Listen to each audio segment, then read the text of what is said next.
Great. Well, everyone, welcome back to a very exciting episode of the Storybox podcast. Today, my friends, I'm delighted to welcome Madison Prewett. Now, for those of you that don't know who she is, if I said her last name correctly, I apologize if my Aussie accent got in the way there. But she earned her Bachelor of Science in Communication, so that means she's smart, from Auburn University. I failed science in high school, and a certificate in ministry in pastoral leadership through Highlands College as well. She was a finalist on season 24's ABC's The Bachelor. Now, you have to forgive me, I don't watch The Bachelor, but I still think that's pretty cool nonetheless. And she wrote a book, which is best-selling too. It's called Made for This Moment. And I'm very, very excited to have you on here on the show, Madison. But welcome so much to the Storybox podcast today.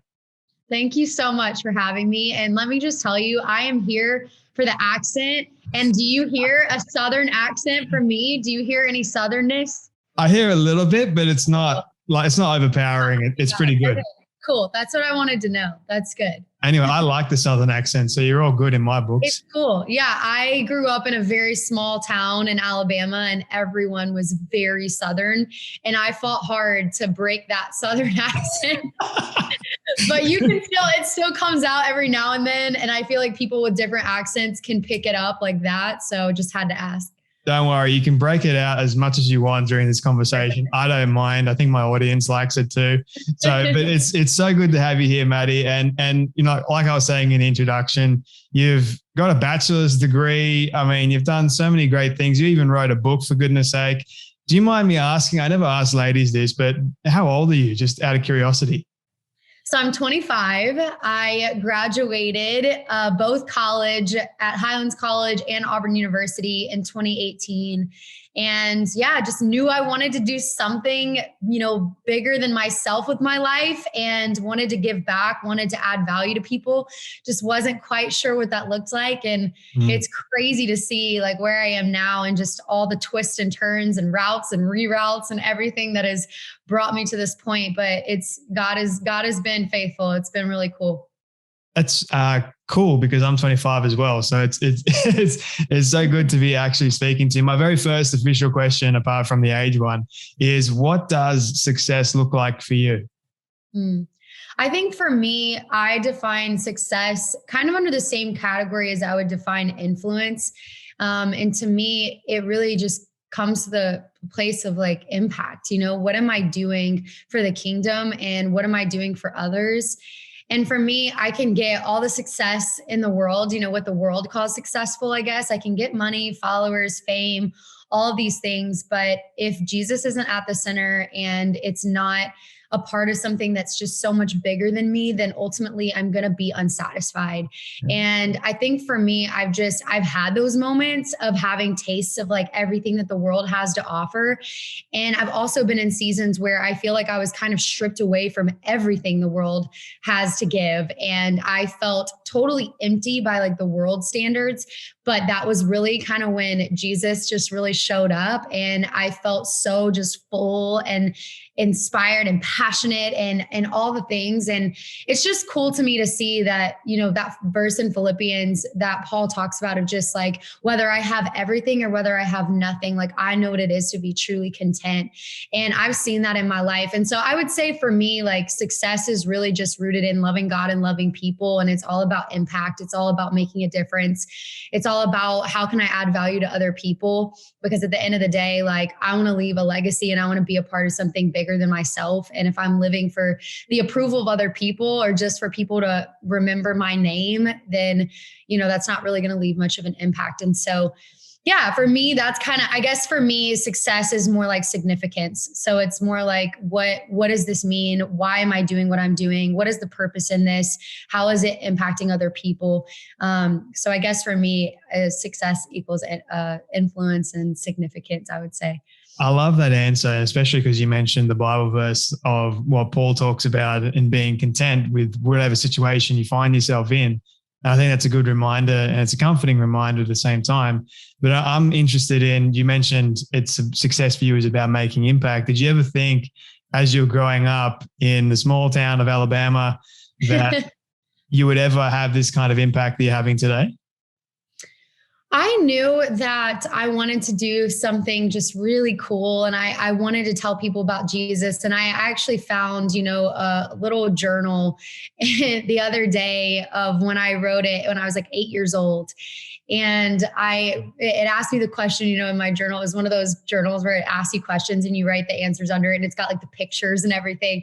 And I just had a great time with it. I drew all kind of fun pictures, but I wrote under the question, I was like, I want to tell people about Jesus, and I want to, make a difference and love on people. And that was like what I wrote under, what do you want to do with your life? Like, what's your biggest dreams? And I just knew that from a young age. And it's kind of crazy to me because I feel like, what 8-year-old is really like thinking like that? Like, usually it's like astronaut or doctor or cheerleader. I don't know, but I was just I just knew I wanted to do something important and just something impactful. And so I really had that vision from a really young age. And it's been a lot really since that moment and up until where I am now and who I am now, and kind of a crazy journey of getting to the point where I know who I am and I know what I'm called to do and what I feel like I'm supposed to do with my life. It took a while to get here, but no, I mean, I never imagined that it would be the path that it was and the route that it was to where I am today and to what I get to do today, that it would go through something like The Bachelor, a reality dating TV show. Like I never in a million years would have imagined that. And it's definitely not what I had planned for my life. It's not at all what I would have envisioned and in any scenario would have written out, but I do see how God's hand has been in it from the beginning. And to me, it's one of those things where it's like only God, like only God could use someone like me and something like The Bachelor to really glorify his name and point back to him and just add value to people and encourage people. And so it's just been really cool to see God's hand in all kinds of different seasons of my life, from a young age to the messy moments to reality TV moments to now. So yes and no to answer your question in a really long way. I love long answers. Don't worry. You're more than welcome to go as long as you want with particular questions. It saves me having to talk. Yeah. Oh, perfect.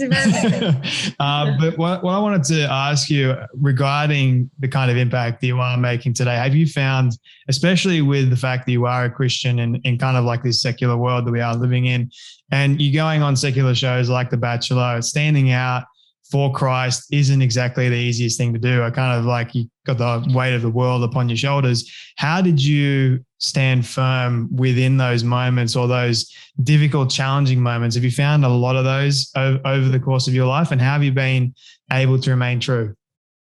So I love that question. And actually that was the question that really stirred my heart to write this book. I started writing this book before I ever went on The Bachelor. But when I came off the show, I started getting all kinds of those questions and just so many people reaching out to me saying, Maddie, how did you stay true to yourself? How did you stand firm under pressure? And even though people obviously weren't finding themselves in an environment like The Bachelor, they were finding themselves in environments that was full of pressure and temptation and compromise and settling and, changing yourself and giving in and all these in situations and environments. And they saw, someone who was able to stay true to themselves. And they were asking, how did you do that? And I really was so moved by that, because I was like, well, I'm no hero. Like I'm no, perfect person to really look up to. I just abided in Christ and like really found my strength in his spirit in me and in his word and in prayer. And so I was like, okay, how can I, take those questions and really turn it into a message that can answer those questions and add value to people. And so I got with my team and we started brainstorming and I really shared with them. I was like, the verse that God laid on my heart was Esther 4:14, for maybe you have been called to this royal position for such a time as this. And I just want people to know like that they were called for such a time as this, that they were made on purpose and for a purpose, and that they have so much on their life, but that also what they've been given and what they have is not even just for them, it's for others. And it's to be a part of something bigger than themselves. And you see that in the book of Esther. And so we just really came together and I was like, what's the modern way of saying for such a time as this? And that's when we, came up with Made for This Moment. And I just was sharing with them. I was like, I think the problem is so many people, get in the heat of the moment and they're wondering, what do I do? How do I respond? What do I say? And they're never prepared before the moment arrives. And I was like, how can I help equip people and show people that actually you can prepare in private long before those public moments when the pressure is on and eyes are on you? Like, you'll already know how to stand firm. You'll be ready before the moment ever comes. And so I really wanted to share this message of like, who you are when no one is watching is who you will be when everyone is watching. So those private life moments matter so much, and how you're investing in yourself, the everyday decisions, who you surround yourself with, knowing who you are, knowing what you believe when nobody's around, so that when those moments of pressure come, you're ready to stand firm and you're not just hoping you have what it takes or going off of adrenaline. You have something deep within to cling to and to turn to when those moments come. And so, that's really what I wanted to speak to is like, hey guys, I'm not just, someone who's just so much stronger and so much better. It's actually, no, I've had my fair share of moments of folding under pressure when I did not do it right and I did not have what it takes to stand firm. But I've also had the moments of standing firm under pressure. And a lot of those you guys saw. And so I wanted to really just meet them, where they're at and just say like, I get it. And I get it on camera. I get it off camera. I get it from my past. I get it from right now, the current struggles that I face. And I just want to help you, meet you where you're at and help you, really say like, who are you? Like, what do you really believe? What do you feel like you're called to do in this life? And how can you make decisions right now where you can pre-decide before the pressure and the heat of the moment ever arrives? And so that's really what I wanted to do with this book. And that would be my answer, is the strength that everybody saw in public with my life and on display for millions to see was directly connected to the decisions that I was making in private. And that's what's so important for me, for other people to understand, because I think, we live in a day in a world in the world today where it's just like everybody values those viral moments and the moments that everybody sees, but it's really those moments that nobody sees that prepare you for those moments that everybody sees. And so that's really what I want, to speak to the heart of those who do read this book, or even those who are wondering, like, how do you stand firm? Like you said, like, how do you stay true to yourself? And so I talk all about that in my book. I talk about, the power of preparation. I talk about confidence and identity, how to know who you are and what you believe, and how to have that strength and that grit to really walk it out, and what it's looked like for me. So yeah, I get real and vulnerable about the moments where I folded under pressure and the moments where God really gave me, that strength to stand firm. Well, you're speaking to godly character as a whole. I really believe that, and godly values, and forming that. As a young person, I think it's so important to actually hear this from another young person and say it is possible. I mean, you can form godly character and you can stand firm. You can stand true in what you do believe in. And sometimes you do sadly fold to pressure, because sometimes the pressure builds up to the extent where, you do fold, but God's always gracious and forgiving. And I do know that you do talk about forgiveness in here, not to the extent of like the whole story. But I do know that you do talk about it. And you do mention, I think it's the introduction, about adapting to the change, or the change will either make you or break you.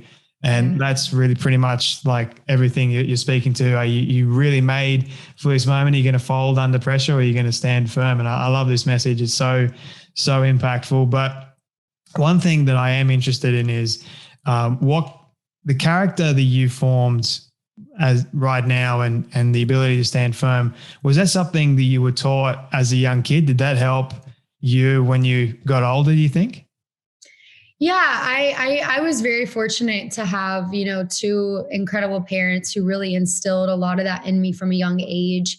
But at the same time, I do think there comes a point where you have to make certain decisions for yourself, when your parents aren't around. And especially like when I got to college and I was like, okay, it's no longer my parents' religion or tradition or anyone forcing me to do anything. Like, I'm fully on my own now, and I make decisions for myself, and I could honestly do whatever and no one see, like, right. Like, it's like, I can do whatever I want and no one even sees. And so I think that there is, of course, like a little bit of an unfair advantage when you are, raised with parents who really instill those things in you. But I also think that there comes a time where you have to make those decisions for yourself, and I have friends who had, those same kind of parents, but it took them a long time to get to the point where they made that decision for themselves. And, they didn't choose to believe those things that their parents, spoke over them and instilled in them. And so I think it's kind of crazy because it's like, no matter a lot of times, like how good you parent, like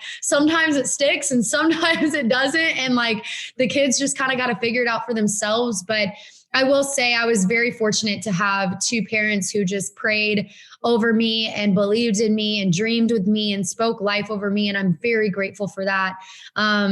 But really for me, I mean, it was in college, like when I was fully by myself and I did not have my parents around. I didn't have friends around. Like it was like fully me by myself and just making, those decisions of like, who do I want to be? And like, what do I believe? And what kind of life do I want to live?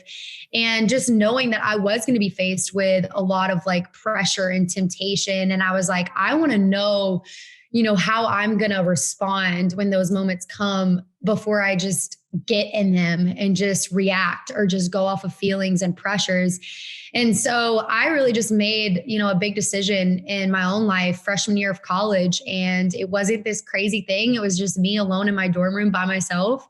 And I just decided to like go all in with this faith thing. I was like, let's do it, God. Like, let's go all in together. And like, I want you to be my whole world. I don't want you to just be something I talk about or something I do on Sundays. Like, I want you to be my whole life. And I really want to try this thing out. And so I did. And it really changed everything for me. My confidence became, something that was secure and not something that was always dependent on other people. And if they accepted me or rejected me or saw me or didn't see me, and, my strength and my grace and my courage and so much more was just so much more steady and thankfully rooted in something bigger than me. And so it just really brought a whole new meaning and purpose and vision to my life. And I just, I don't know, I stepped into so much more joy and peace in that moment. And so it's been cool to see how that moment has just developed over the years. But yeah, I would say it was something I was taught from a young age, but I've grown into my own. And I really had to make those decisions ultimately myself.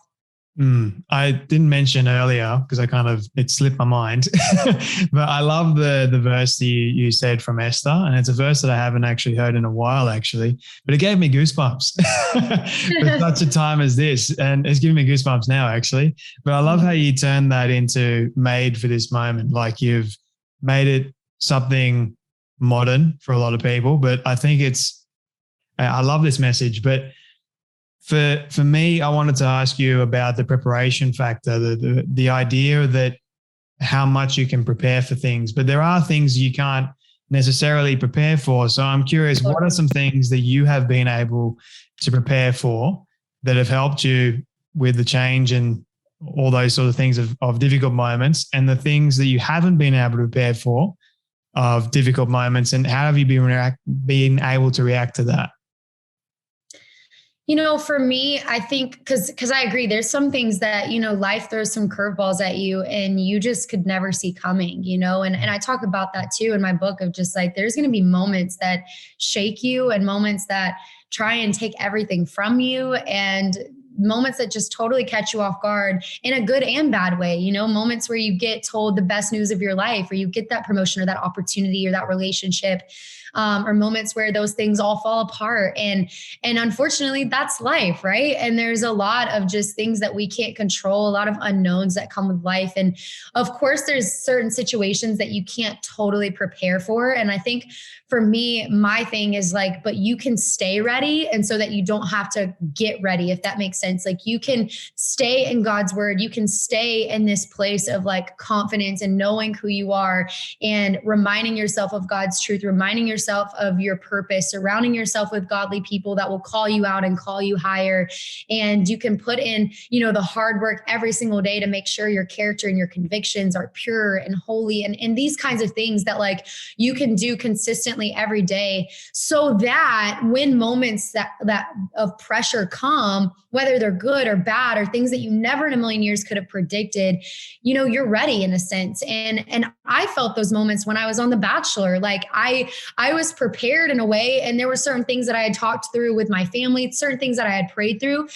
But then I got on there and made it all the way to the end. And there were certain things I never could have predicted and things that I never could have imagined. And so, you know, there are situations where it was a wrestle. Like it was a tension between my head and my heart and God, what are you saying and speaking versus like, what am I feeling? And that's a real human, you know, wrestle and tension and emotion. I think that we all fight a lot of times. And honestly, like it was a back and forth for me of like, okay, this is what I feel, but like, let me take some time and really like get away with the Lord and just pray through this and really like process this and think about it. And I'm someone who I think a big thing for me is, and what I try and encourage people with is try not to react and just like go off of emotion and just like let your feelings lead you in every situation. But try and really, you know, process through things and download it. And so like, even on the show, like when I got some of the worst news that I had ever received, you know, I walked away from that situation and was like, I need time to process this and I need time to pray through it and to figure out like what this means to me. I don't want to just react and be emotional and just respond. I want to pray through it.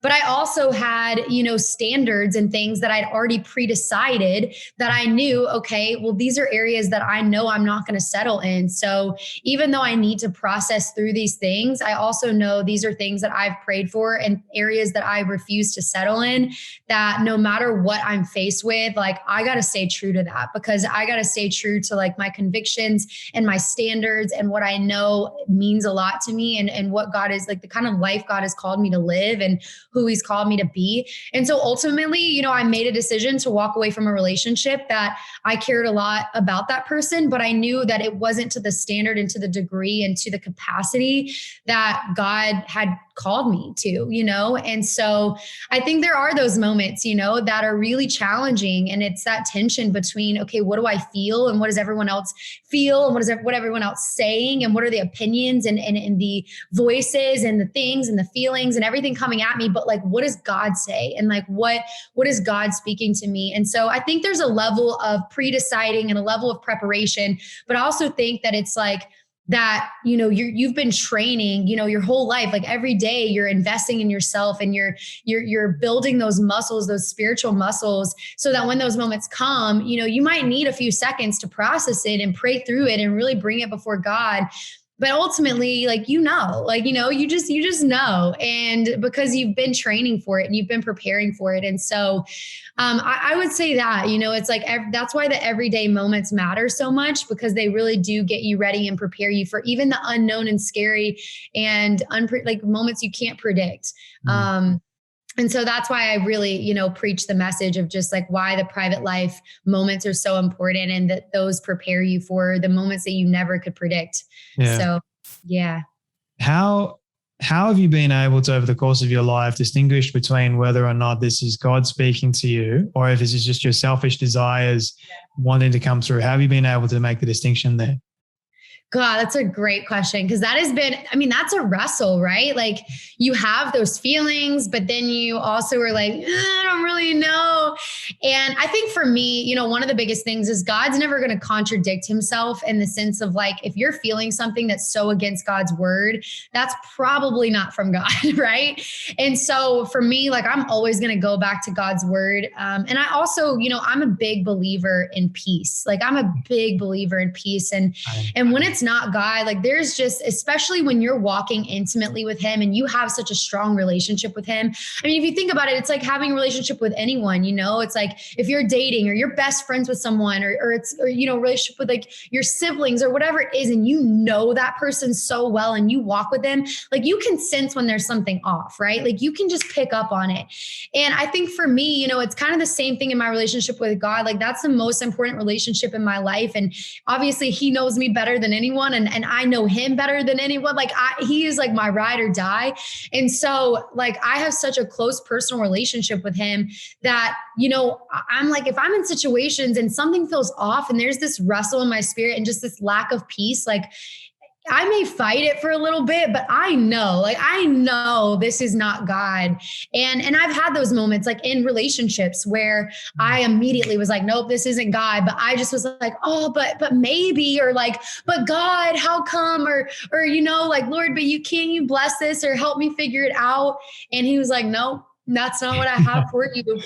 And so I would say, peace is such a big thing for me. Like I always know immediately, if God's in it or not. And so I think that's been a big thing for me. I think another thing has just been having people around me who have and carry so much wisdom and who are also walking, in a personal relationship with God and who know me, like they know a lot of things about me and they can there's not a lot of people I really let into the sacred spaces of my heart. I'm very careful with that. But the people that I do, like they have full access to call me out or to call me higher or to speak into my life. And so I think that's so important in order for you to be all that God's called you to be and to do all that God's called you to do. Like you got to have those people in your life that have access and permission to just call you out and say, hey, Maddie, like this isn't right. Like you're better than this. This is not who God has for you. This is not what you should be doing. This is not the best way you're representing. You could be representing God. You got to have those people in your life that'll call you out and those people that'll call you higher and who believe in you and who have your back. And so I think that's been a really, really huge thing for me. And then thankfully I got a praying mom and she is such a prayer warrior. And so she's, been a big intercessor and believer for me in a lot of things. But yeah, I would say those are all kind of some practical things that I've implemented in my own life when I've had to discern, like, is this God, and just in the real life stuff of like, do I move here? Do I not move here? Do I marry him? Do I not marry him? Like, do I take this job? Do I not take this job or whatever it is, and the hard things, the good things. And so there's a lot of those moments that we face on a daily basis. And I think for me, like, it talks about in scripture in John 10, like my sheep know my voice. And, I think that's so huge for me is like, I want to know God's voice, like more than I know anybody else's voice. And you only get that in spending a lot of time with someone and in spending intimate, private life time with them when nobody's around, when no one's watching you. Like I'm not posting about it on my social media. I'm not on a television show showing that off. Like it's just me and God every morning, every day, throughout the day, and a constant communication to where he has like all the access and permission to just call me out and to just talk to me and speak to me. And I think that's what's so important is for a lot of people, like they don't have that. And then they wonder why they're not hearing from God. But it's all about those, consistent everyday moments of spending that time with the Lord and knowing his voice. Can I just say thank God for a praying mum?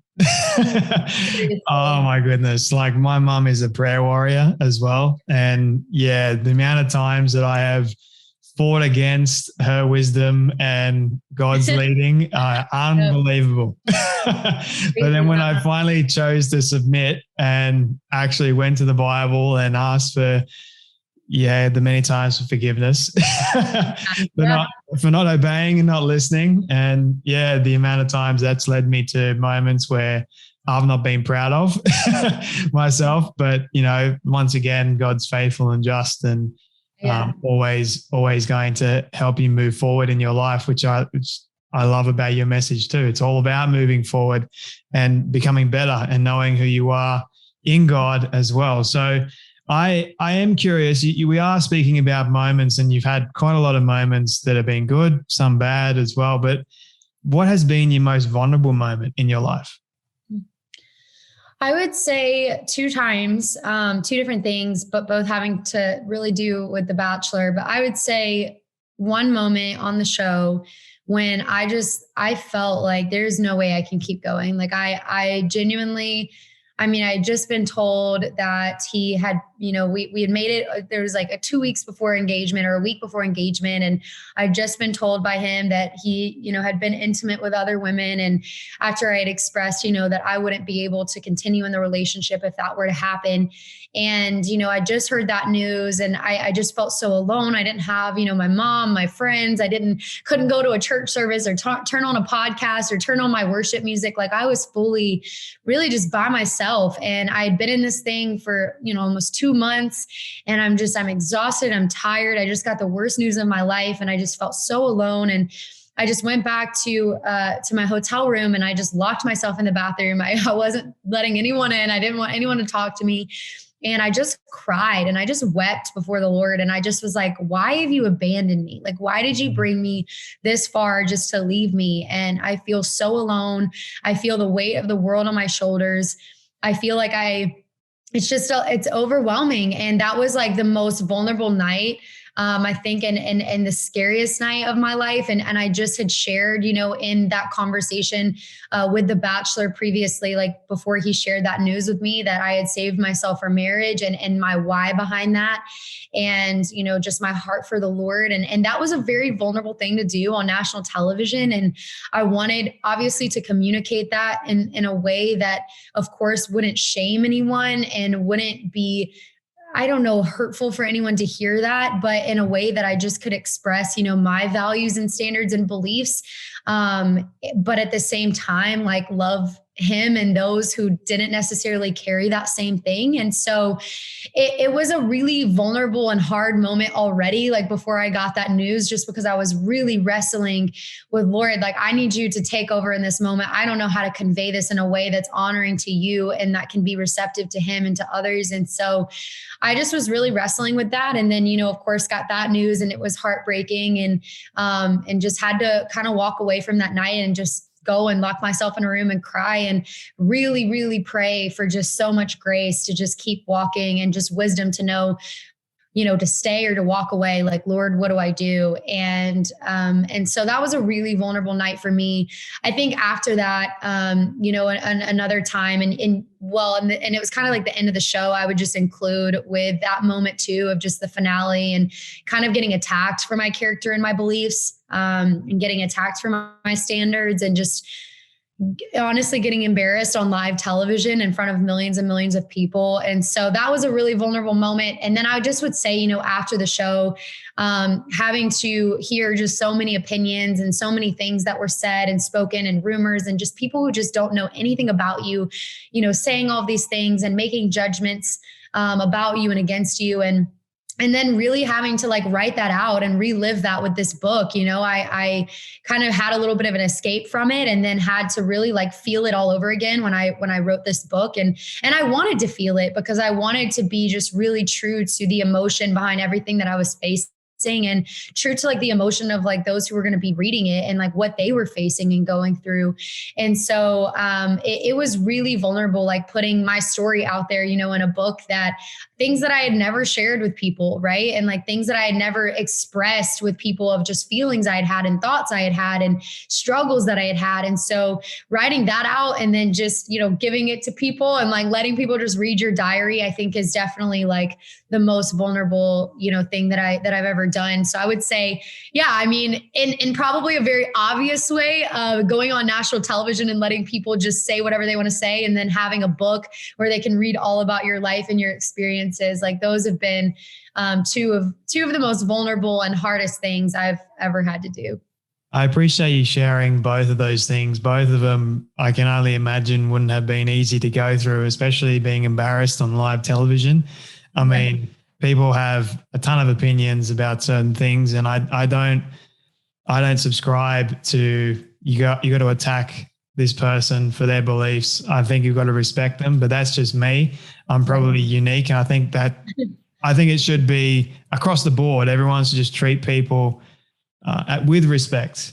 I think that's what's missing in culture these days, going further and further away. But thank you for staying firm and going even more vulnerable in your book, because I know you do that. Vulnerability is powerful. And, I do want to also mention as well that vulnerability helps you grow at the same time. Mm-hmm. So like, congratulations for being vulnerable. And I do want to ask you, Maddie, like, what keeps you, or more or less, who is Madison Prewett now? Like, who are you? So I would say, there's a lot of different ways I could answer that, but, I think for me, this past these past like year, 2 years, so much has been redefined for me. Just strength, grace, courage, confidence, and just what that really means, what it really looks like to really like follow Jesus and walk in your purpose, even if it costs you everything. And even if it's painful and hurtful and a lot that comes with it. And so, for me, I think my life verse and my favorite thing in the world to just say and just to remind myself is Acts 20:24. And it says, "For I consider my life worth nothing to me. My only aim is to finish the race and complete the task of testifying to the good news of God's grace." And that is my life verse. And I just continue to remind myself that every single day, and just remind myself, this life isn't about me and it's so much bigger than me. And I want to be, if anyone remembers me for anything, and if anyone thinks of me as anything, like I want them to say like, man, that's a woman after God's heart. And she lives to serve people, and she lives to just bring just the passion and joy and hope that the gospel has and brings. And just, that's what I want, And so for me, like how I try to live my life. And, I have been through a lot, and I try, to challenge people, but also be vulnerable and bring people into, those places in my heart where I've struggled, and I haven't been perfect, but now I can say, and the message that I want to also help people, and I talk all about in my book, is like, you can know who you are, and you can stay true to yourself, and you can be extremely confident in that. And I can say, man, I'm probably the most confident person you'll ever meet. And that is not at all because I think that I'm all this in a bag of chips, but it's just because I know like who I am in Christ and who I belong to. And I just know who Jesus is. And I know how good my Father is, and just how he feels about me. And that just gives me a sense of just security and belonging and purpose and confidence. And so I just want to see, my brothers and sisters like feel that same way about themselves, and that they can step into any situation and any environment in any moment and say, like, I don't really care if you accept me or reject me. Like, this is who I am. And this is just who I am. And I'm proud of it. And so, I was able to step into something like The Bachelor and be like, listen, I don't really care that this is what usually happens on the show, or that I'm supposed to be doing this, or that I should be doing that. This is who I am, and this is what I'm going to do, and this is what I'm going to stand for. And that's just the kind of confidence that I commit to carrying, in any and every season of my life, on a show, off a show, like in moments that people see and moments that people don't see. And in making those hard decisions of just like, man, I live a surrendered life, and this life isn't about me. It's all to glorify God. But there's also not just a level of surrender and obedience and humility that comes with it, but there's a level of confidence and power and passion that comes with it of like, yeah, when I step into a room, like I want people to see me and God's spirit inside of me. And I want people to be drawn to that spirit. And so that's just what I want other people to like be able to tap into and discover. And I'm so passionate about it. But that's what I would say is I'm very confident, but I'm also just so humbled, to be a part of what God is doing, here in 2021, about to be 2022. Like, it's so cool. Your energy is infectious, and same with your confidence as well. And I feel like I could talk to you forever. Like, this is the kind of stuff that I love getting deep and meaningful on. So I know that your time is very valuable. So I do want to ask you a few more questions, if that's okay with you. Yeah. You've got this new book out, which I think is absolutely it's needful, right? Like I told you in the very beginning, I got this book yesterday, people. So forgive me, I only read 20 pages in, but it's called Made for This Moment, Standing Firm with Strength, Grace, and Courage. Everyone can go and get a copy pretty much wherever books are sold. I like going into bookshops, and if I can't find a friend's book, I ask them, hey, can you get it in for me? And they put it on the shelf for me, because that's just me. But Congratulations for writing this book once again. What do you hope the most for people to get out of reading this book? I think it goes back to kind of what I was just saying, and of course I want, at the end of the day, I want, no matter where they come from, no matter what they believe, Christian or non-Christian, whether they've been walking with God for a long time or they've just been curious about it, I want them to feel met and included exactly where they're at, but also to feel so challenged and inspired, and just when they finish the book, like they're a better person and they just want to know more about the Lord and they just want to know more about their purpose. And so I know so many long to know their worth and their purpose and, why they are here, and just like seek that courage to stand up for what they believe in. And so I just pray that, through reading my book, that they see, like I said earlier, that they were made on purpose and for purpose, and that they were destined for greatness. They learn how to love themselves. They learn how to stand firm and how to fight for their identity and their purpose, and to stand firm in their faith and in their convictions.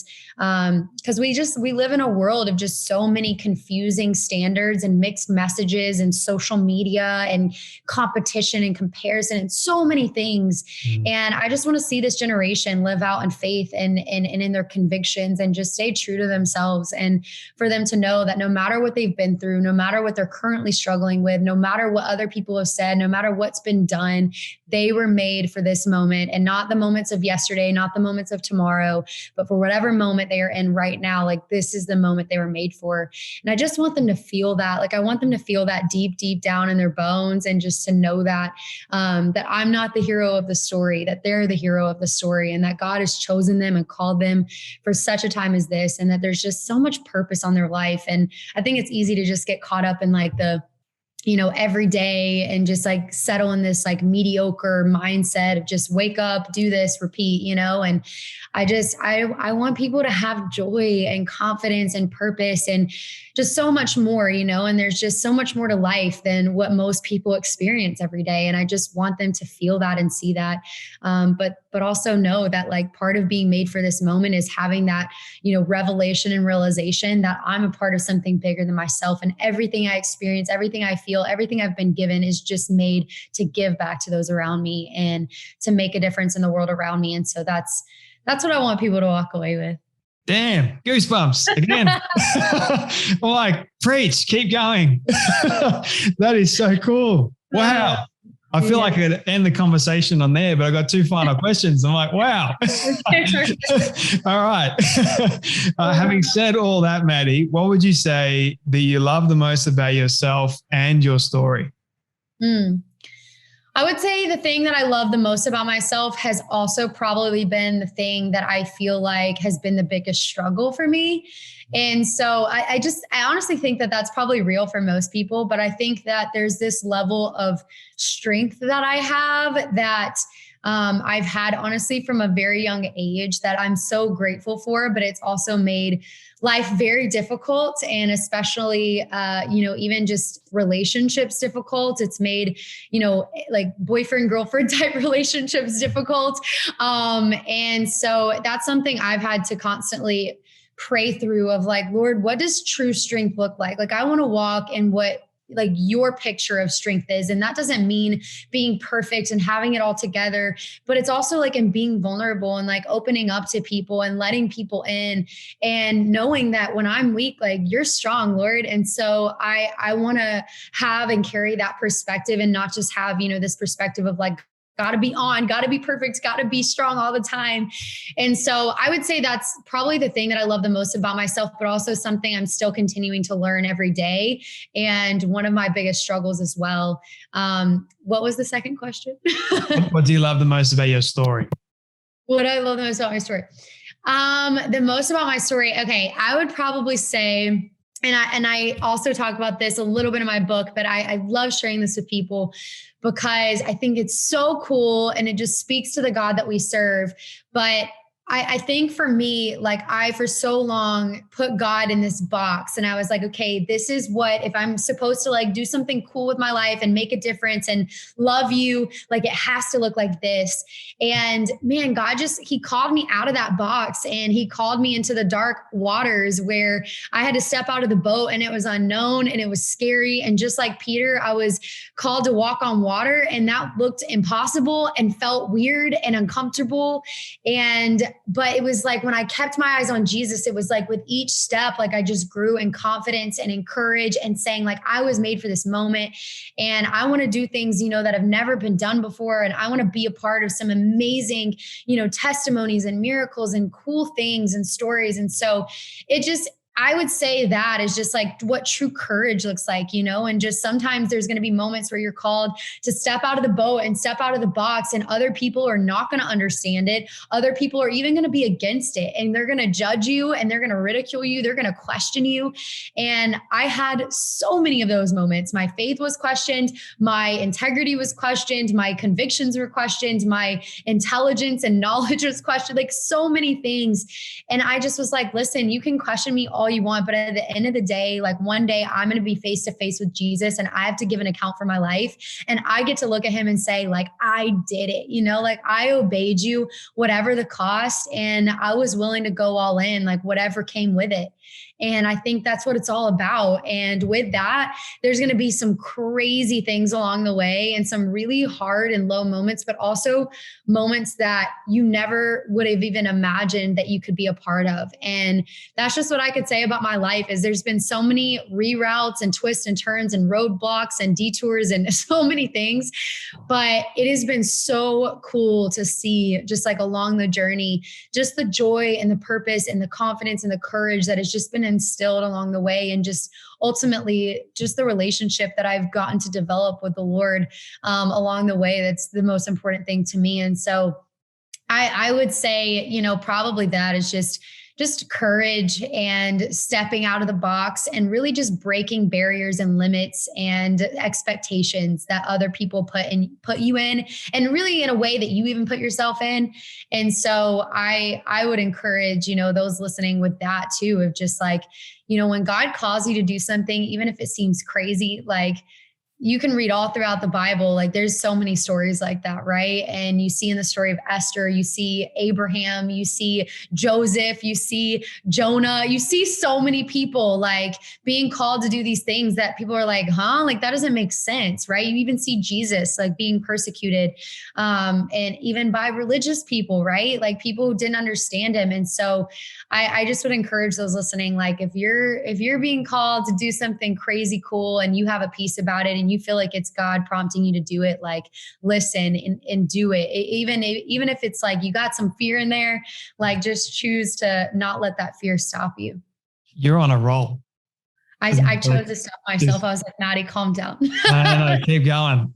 Like this is blessing me. And I know it's going to bless so many people that are listening to this right now. But Maddie, my final question for you, I hate ending my conversations especially when people are on a roll, but my final question for you is my all-time favorite question I ask everyone at the end. It's a hypothetical one, but I want you to imagine with me for a moment that you've been able to reach the age of 100. All your friends and your family have decided to put together a film for you of everything you've ever said and everything you've ever done.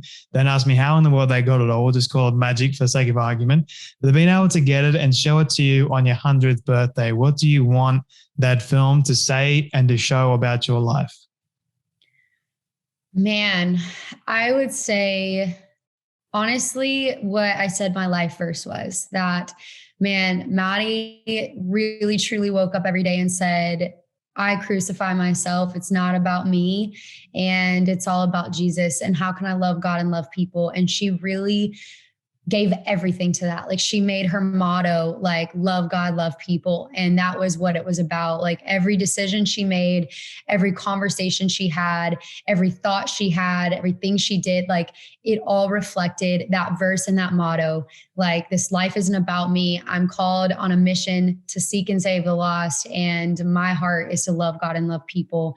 And that's just what I want people to see. Like whether that's through interviews or writing or social media or TV shows or one-on-one hangouts or whatever it is. Like, I just want people to see that just consistently like flow through my life of she is who she says she is. And she lived that life well. And she didn't just preach it, but like she walked it out every single day and like believed it at the core of who she was, of like, hey, my mission in this life is to love God and love people and to bring people hope and the message of Jesus. And she lived that out. So that's what I would hope people would say. Cause I'm just trying to live for the words, good job, my good and faithful servant, and I'm trying to receive that one day. So that's ultimately, how I want to live every day that I'm here on this earth. Well, I understand you. I am living or doing my best to live for the same thing. And I commend you for it as well. And I just want to say again, congratulations for all the incredible work that you're doing and the messages that you're putting out there into the world. It's helping me all the way here in Sydney, Australia, and helping so many other people as well. But thank you so much, Maddie, for your time today, your story, your wisdom, your advice, and for joining me on the Storybox podcast. Thank you so much for having me and for being a part of this message that I'm just so passionate about and that I feel like God laid on my heart. I really was prayerful in those that would come around it and just really be a part of it. So I just want to say thank you for who you are and for what you do and for being a part of this message. It really means a lot to me. So thank you.